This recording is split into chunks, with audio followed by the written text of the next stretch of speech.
Day 24 of 365 days நம்ம மஞ்சக்காட்டுக்கு கொஞ்சம் தண்ணி கட்டணும்னு சொல்லி மோட்டர் எடுத்து விட்டேங்க. நம்ம கேப் மட்டும் ஓப்பன் பண்ணி விட்டால் போதும், அதுவே வாய்க்காலில் போய் காடு ஃபுல்லாக தண்ணி பாஞ்சிக்கும்.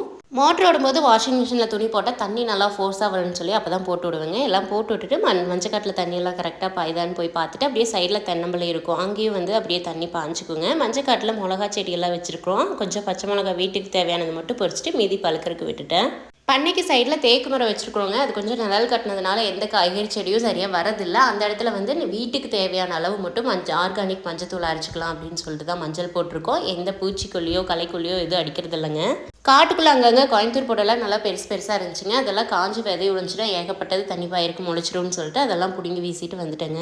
பாப்பா சாப்பிட்டு பழகினதுமே வாரத்தில் ஒரு நாள் வல்லார சட்னி கொடுக்கலான்னு சொல்லிட்டு ஒரு வீட்டிலேருந்து வல்லாரை கொண்டு வந்து வச்சிருந்தாங்க. அது காடகம் வந்து எங்கே பார்த்தாலும் வல்லாரையாகவே இருக்குது. இப்போது பிடுங்கி வீசினாலும் திருப்பி வந்துடுது. அது வேர் வந்து மண்ணுக்குள்ளே நல்லா ஆழமாக படர்ந்து போகிறதுனால என்ன பண்ணியும் அது போகிறதே கிடையாது. ஏதாவது டிப்ஸ் இருந்துச்சுன்னா நீங்களும் சொல்லுங்கள்.